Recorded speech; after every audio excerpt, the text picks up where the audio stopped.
The U.S. rescued that missing crew member from a downed fighter jet.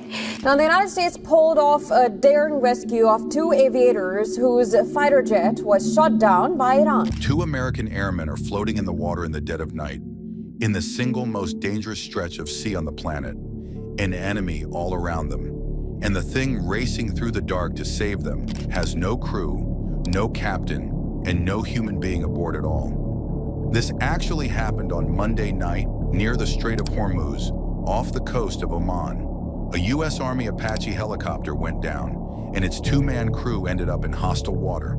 But what reached them first wasn't a rescue helicopter, and it wasn't a boat full of sailors. It was a robot. And in doing it, the U.S. Navy pulled off something it had never done before in the entire history of warfare. A single moment that may change how every rescue at sea is carried out from now on. Stay with me. Start with how it began. Monday evening, an Army AH-64 Apache, a heavily armed attack helicopter, was on patrol over the Strait of Hormuz when it went down off the coast of Oman. Two crew were aboard. What brought it down is still under official investigation, but President Trump stated that Iran had shot the helicopter out of the sky, that both pilots were safe, and that the United States would have to respond. However it happened, the result was the same. Two Americans were suddenly in the water, in just about the worst place on Earth to be. And this was no freak accident in a quiet sky.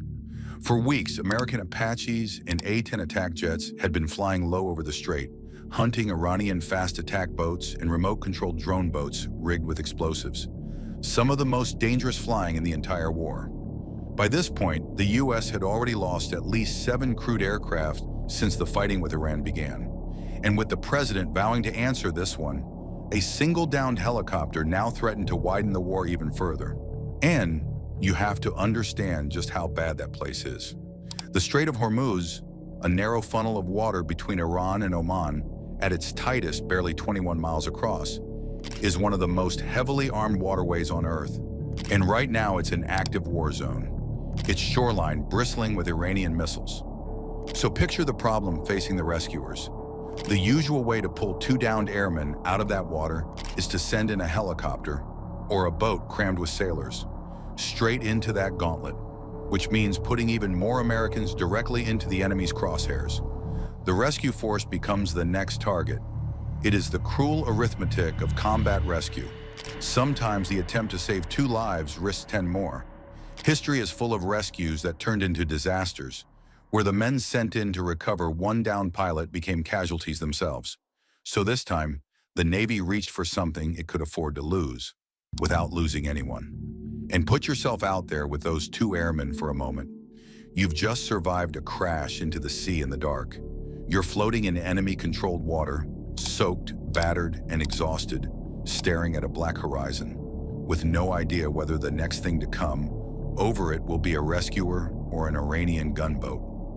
The minutes stretch out, and then, out of the darkness, something low and silent slides toward you across the waves. A boat with no lights in its windows, and, as it gets close, no one standing on it at all. It sent a machine, specifically a Corsair, a 24-foot autonomous boat built by a technology company called Saronic. It looks like an ordinary speedboat, but it has no crew. It steers itself, senses the world around it with a full ring of cameras and sensors, and carries out its mission largely on its own. It can run for more than 1,000 miles at a stretch, hit speeds of around 40 miles an hour, and haul a quarter ton of cargo, or, as it turned out, 2 grown men.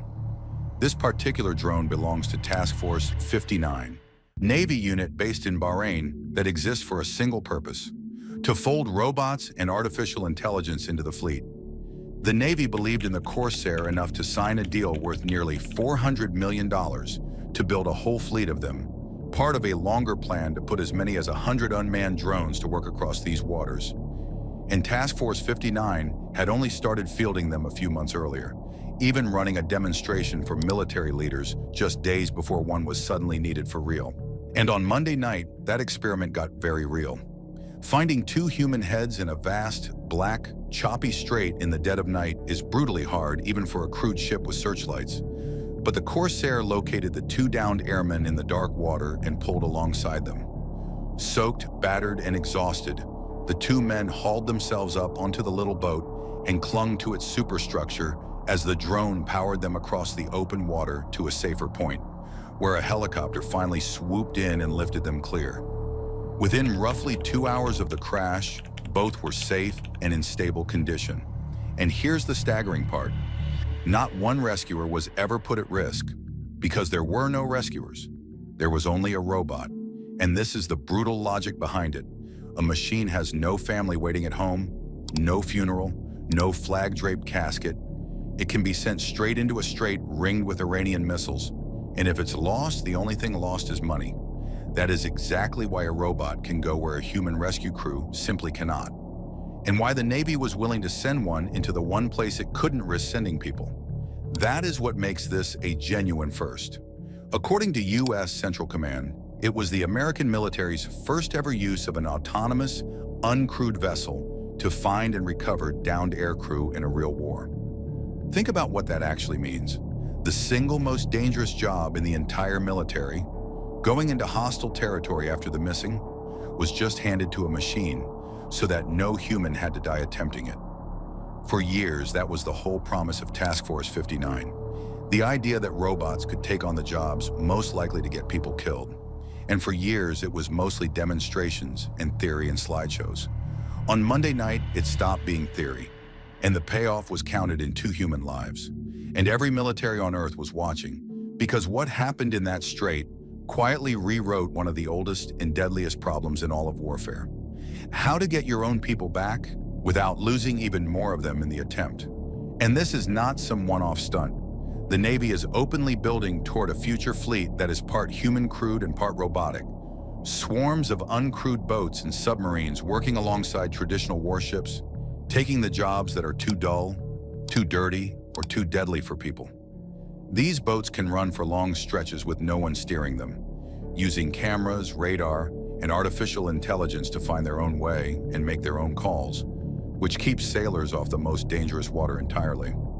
The Fifth Fleet has been quietly testing dozens of these drones across the Middle East for years. What you saw on Monday night was a glimpse of that future actually arriving. Not in a lab, not in a brochure, but in the black water of a war zone, with real lives hanging in the balance. And there is something almost eerie about how it happened. Because this war, more than any before it, is a war of machines. That same Strait of Hormuz where the airmen went down is crawling with Iranian killer drones. Explosive boats steered by remote control, aerial drones, robotic swarms, all built for one purpose: to destroy. For months, that stretch of sea has been a proving ground for machines designed to take human life. And then, on Monday night, one machine was sent in to do the exact opposite. On a battlefield increasingly run by robots, a robot reached into the chaos and pulled 2 living, breathing human beings back out of it. The same cold machinery that has turned these waters into a robotic killing field had, for once, been pointed the other way. And the little boat that pulled them out never paused to be thanked. It simply turned back into the dark and went looking for its next mission, somewhere out in the most dangerous water on Earth.